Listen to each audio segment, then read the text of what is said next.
बिस्मिल्लाहिर्रहमानिर्रहीम अस्सलाम वालेकुम व्यूज़। ਅਸੀਂ ਅੱਜ ਬਣਾ ਰਹੇ ਹਾਂ ਬ੍ਰੈਡ ਰੋਲਸ। ਇਹਦੇ ਵਿੱਚ ਤੁਹਾਨੂੰ ਡਬਲ ਰੋਟੀ ਚਾਹੀਦੀ ਹੈ ਜਿਹਦੇ ਕਿ ਤੁਸੀਂ ਸਲਾਈਸ ਜਿਹੜੇ ਨੂੰ ਕੱਟ ਲਿਓ ਸਾਈਡਾਂ ਦੀ, ਔਰ ਉਸ ਤੋਂ ਬਾਅਦ ਇਹਦੇ ਚਾਹੀਦੀ ਹੈ ਦਾਦਰ ਮਿਰਚ ਚਾਹੀਦੀ ਹੈ, ਅਦਰਕ ਲਸਣ ਦਾ ਪੇਸਟ ਅਗਰ ਪਾ ਲਓ ਤਾਂ ਉਹ ਬਿਹਤਰ ਹੈ। ਅਗਰ ਤੁਸੀਂ ਖੁਸ਼ਕ ਅਦਰਕ ਹੈ ਜਿਹਨੂੰ ਅਸੀਂ ਸੁੰਡ ਕਹਿੰਦੇ ਹਾਂ ਉਹ ਔਰ ਤੁਸੀਂ ਪਾ ਲਓ ਤਾਂ ਉਹ ਬਿਹਤਰ ਹੈ।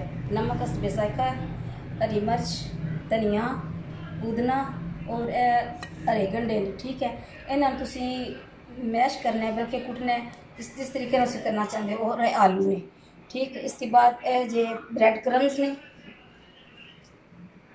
ब्रेड क्रम्स इस जिस वक्त तुसी डबल रोटी नू पानी दे डिप करके करना है तो वो डबल रोटी की शक्ल हो जाएगी।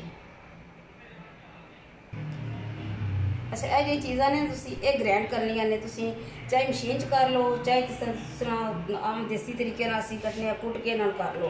थोड़ा थोड़ा इनका जायका अगर रहे तो ये ज़्यादा मज़ेदार हो जाती हैं। अच्छा, ये मैं ना कुट लिया ने हरिया मिर्चा ने, पुदना और धनिया, सब्ज़ धनिया और गंढे वो मैं कुट लेने। प्याज जे दूसरे ग्रीन वो मैं कुट लेने सारे। ये मैं पावांगी कि सुरख मिर्च, नमक है और तो मैं दसिया है कि अदरक लसन का पेस्ट है जोड़ा कि मैं घर बनाया है। इनू मैं मैश करके ये पाने और उसके बाद आलू मैश करने ने, मैश करके ये पाने ने। वो जोड़ा है ना ये एक मसाला बन जाएगा जिहदे कि असीं रोज़ बनाने ने। अच्छा, हुण मैं ये चीज़ां मिक्स कर ली हैं। ये आलू मैश हो गए ने।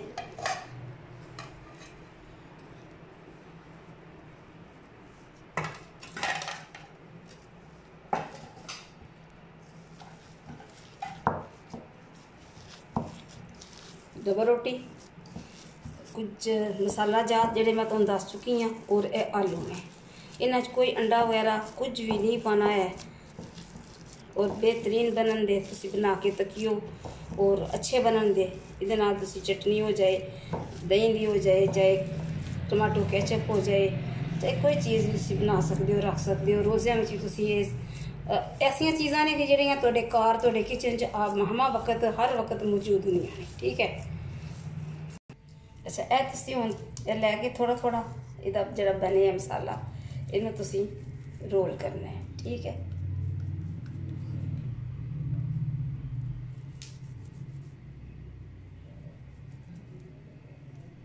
रोल करके यह तुसी ब्रेड क्रम्स पे ने इन्हां दे विच तुसी इहनूं ना लाना है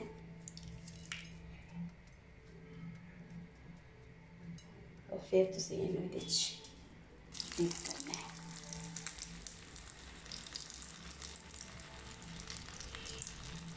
अच्छा, तुसी ना मुनासब अपने हिसाब दे बना के ना ते रख लेने ने, कबाब टाइप वाली चीज़ां। ठीक है। तो इसके बाद ना तुसी ब्रेड क्रम्स विच डिप करके रोल करके इन्हें तुसी रख लो। और मैं तो तरीका घर पहले दस दिता है, उन्हें मैं बनाए ने जेडे इन्हां मैं इहदे च पानी हाँ ऑयल विच।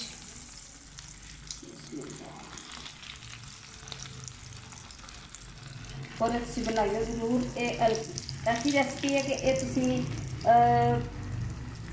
घट खर्चे थोड़े बजट में तुसी इस्तेमाल कर सकते हो।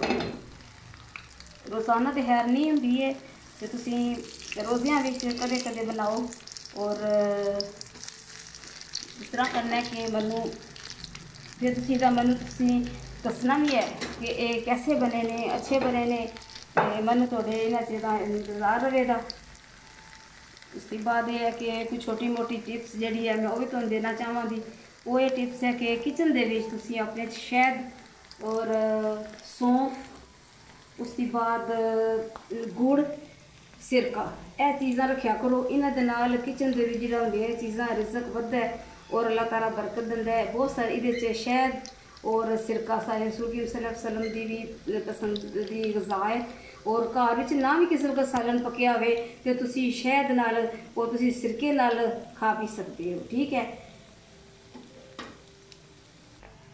अच्छा, इन्हें तुसी साइड बदलनी है बल्कि अच्छे तुसी देख लो कि एक साइड वाली सुरख होंदी पई लाइट सुरख हो गई है। ठीक है।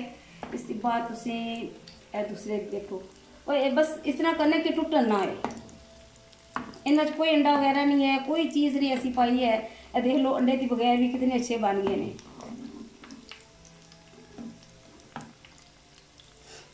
और मेरी कोशिश रहेगी कि मैं तुहानू अच्छिया अच्छिया चीज़ां दसा जिहड़ियां घर तुसीं बगैर बाजार जाके खरीदो पैसे लगन और नहीं आम घर च आलू पे ने, धनिया पुदना हरी प्याज है और डबल रोटी हर घर च मौजूद होंदी है। ब्रैड क्रम्स बना लो तुसीं और आलू तो तकरीबन हर घर च मौजूद होंगे ने और घ्यो भी मेरा ख्याल है कि हर घर च मौजूद होंगे।